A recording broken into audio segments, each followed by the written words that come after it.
Hello बच्चे, क्या हाल। जैसा कि आप लोग का हाल बहुत ही अच्छा होगा और आप लोग बोर्ड एग्जाम की तैयारी बहुत बेहतरीन तरीके से कर रहे हैं। तो आज हमने कल सीखे थे घन के बारे में। घन का हम आयतन जान चुके थे, घन का संपूर्ण पृष्ठीय क्षेत्रफल जान चुके थे और घन के विकर्ण। आज हम देखेंगे घनाभ। आखिर घनाभ क्या चीज है। चलिए तो शुरू करते हैं। देखिए, घनाभ आप लोग ने आयत बनाए होंगे। अगर आयत को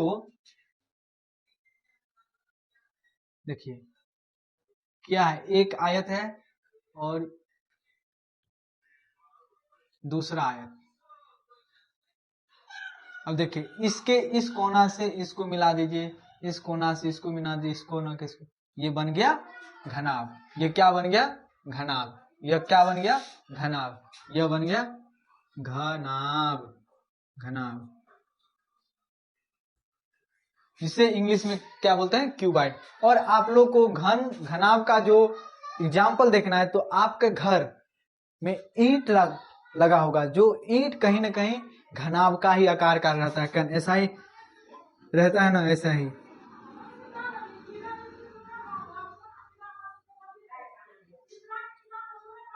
और इस पे क्या आता है? राणा, राज। तो क्या है? एक ईंट। जो ईंट क्या होता है? घनाकार। और जो ये देख रहे हैं हमारा जो टेक्स्ट बुक है, ये भी क्या है? घनाभकार है। घनाभकार है। देखिए, इसका ना फर्स्ट फेस आयताकार है, फिर ये देखेंगे ये भी आयताकार है, ये देखेंगे ये भी आयताकार। मतलब इसमें 6 फेस है और न 6 फेस भी सभी के सभी प्रत्येक फेस क्या है? आयताकार। देखिए, ये फर्स्ट फेस हो गया, सेकेंड, थर्ड, फोर्थ, फिफ्थ और सिक्स। मतलब इसमें 6 फलक है। क्या है? इसमें 6 फलक है। 6 फलक। और सभी फलक क्या है? आयताकार है। क्या है? आयताकार। आपसे क्वेश्चन पूछेगा बोर्ड एग्जाम में, सो घनाभ का फलक कैसा होता है? तो घनाभ का फेस जो होता है, जो फलक होता है, वो आयताकार होता है। तो अब हम जानेंगे जो इसका ना आयतन क्या होगा, इसका ना संपूर्ण पृष्ठीय क्षेत्रफल क्या होगा और न इसका विकर्ण की लंबाई क्या होगा। जैसा कि इसका जो हम देख रहे हैं, अगर इसका हम जो संपूर्ण पृष्ठीय, मतलब जो ये है ना शेप है ना, इसी को बोलते हैं पृष्ठीय। जो ये सरफेस है, सरफेस मतलब हम जिस पे अभी लिख रहे हैं, ये क्या है? सरफेस है। तो घनाभ का सरफेस एरिया का सूत्र क्या होगा, हम वो सीखेंगे। फिर घनाभ का ना विकर्ण क्या होगा और घनाभ का आयतन क्या होगा। तो शुरू करें। चलिए शुरू करते हैं।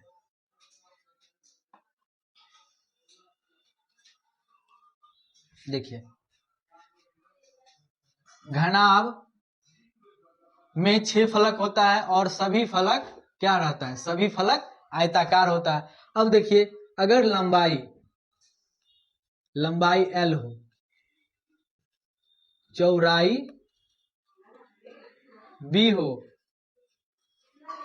ऊंचाई H हो, मतलब यहाँ पे जो देख रहे हैं ये हो गया L मतलब लंबाई, और ये हो गया चौड़ाई। इसको बोलते हैं B और इसको बोलते हैं H मतलब हाइट। अब देखिए, इसमें ये जो है लंबाई, ये हो गया लंबाई हो गया और ये चौड़ाई हो गया, और जो हाइट है ये क्या हो गया? हाइट हो गया। आप देखिए, सेम एसआई है ना, सेम एसआई। ये घनाभ है। तो घनाभ का जो संपूर्ण पृष्ठीय क्षेत्रफल होगा, संपूर्ण पृष्ठीय क्षेत्रफल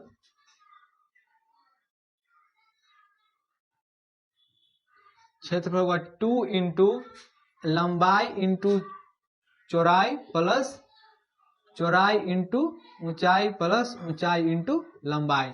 ये हो गया संपूर्ण पृष्ठीय क्षेत्रफल का सूत्र। 2 इंटू लंबाई प्लस 2 इंटू लंबाई 2 इंटू लंबाई गुने चौड़ाई प्लस चौड़ाई गुने ऊंचाई प्लस ऊंचाई गुने लंबाई। ये हो गया संपूर्ण पृष्ठीय क्षेत्रफल। ये क्या होगा? संपूर्ण पृष्ठीय क्षेत्रफल। अब हम देखते हैं घनाभ का आयतन का सूत्र क्या होगा।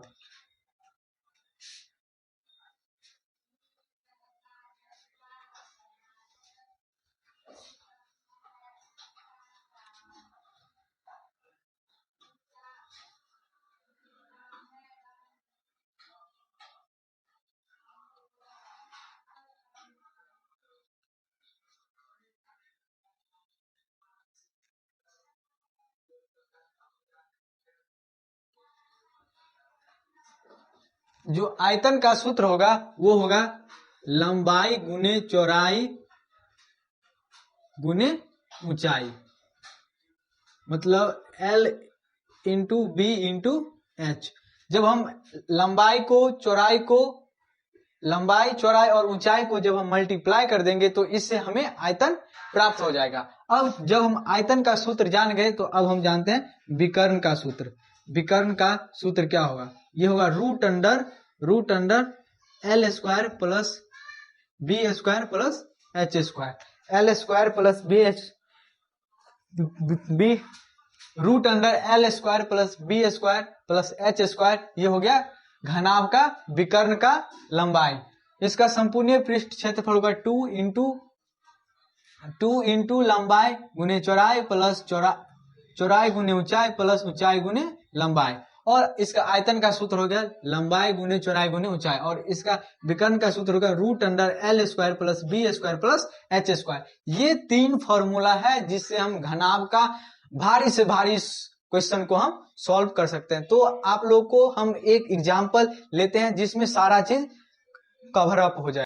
तो अब चलिए हम सॉल्व करते हैं एक क्वेश्चन का, और इसी क्वेश्चन से हम घनाभ का आयतन जानेंगे, घनाभ का संपूर्ण पृष्ठीय क्षेत्रफल जानेंगे और घनाभ का विकर्ण की लंबाई जानेंगे। तो चलिए शुरू करते हैं। कह रहा है एक घनाभ का लंबाई चौड़ाई और ऊंचाई क्रमशः 20 सेंटीमीटर 12 सेंटीमीटर और 9 सेंटीमीटर है, तो इसका आयतन संपूर्ण पृष्ठ क्षेत्रफल तथा विकर्ण ज्ञात कीजिए। अब हम सबसे पहले अगर एग्जामिनर को खुश करना है तो हमें डायग्राम बनाना है।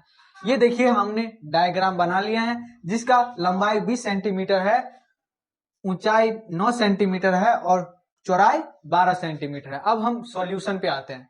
जब हम हल करेंगे तो सबसे हम पहले लिखेंगे घनाभ का लंबाई। सबसे पहले हम लिखेंगे घनाभ का लंबाई। तो घनाभ का लंबाई को हम L से सूचित करते हैं जिससे हमें क्वेश्चन सॉल्व करने में बहुत आसानी रहेगा। तो L बराबर है 20 सेंटीमीटर। कितना है? 20 सेंटीमीटर। और चौड़ाई कितना है? B 12 centimetre. और ऊंचाई H कितना है? 9 सेंटीमीटर। अब चलिए हमें फर्स्ट में क्या कह रहा है? आयतन ज्ञात करने का। तो सबसे पहले हम आयतन निकालेंगे। आयतन बराबर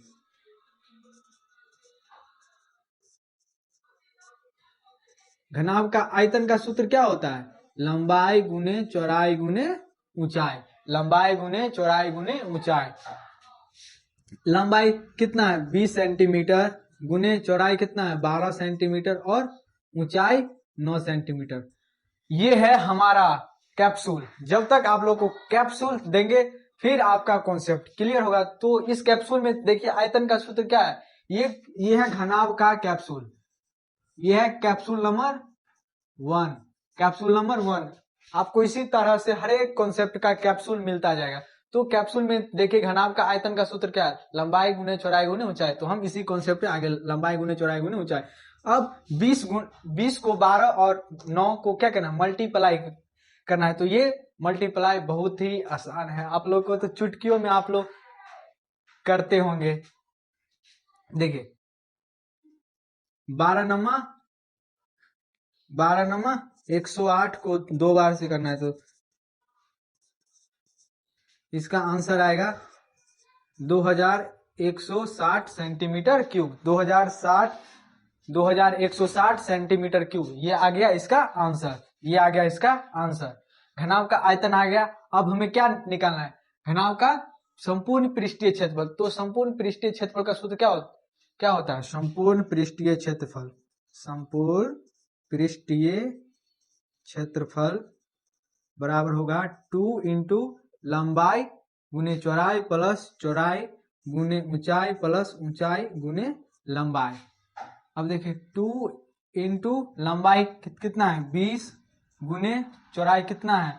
12 प्लस, अब देखिए चौड़ाई कितना है? 12, ऊंचाई कितना है? 9 प्लस ऊंचाई कितना है? 9 और लंबाई कितना है? 20।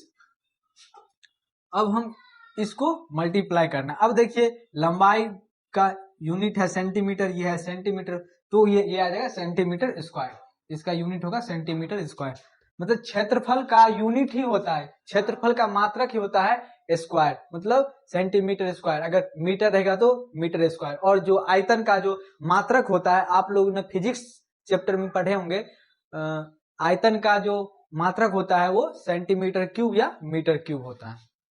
अब ये सिंपल जोड़ घटाव तो आपको आता होगा, 240 12 9 108 प्लस 9 दूनी 18, ये सिंपल जोड़ घटाव है, ये तो सभी को आना चाहिए। यहाँ पर स्पेस कम है, यहाँ पे हम लिख दे रहे हैं 2 इंटू, अब इस सबको जोड़ना है तो ये हो जाएगा, ये आ जाएगा 8 आएगा, और 8 4 12 12 4 1 5 528 आ गया।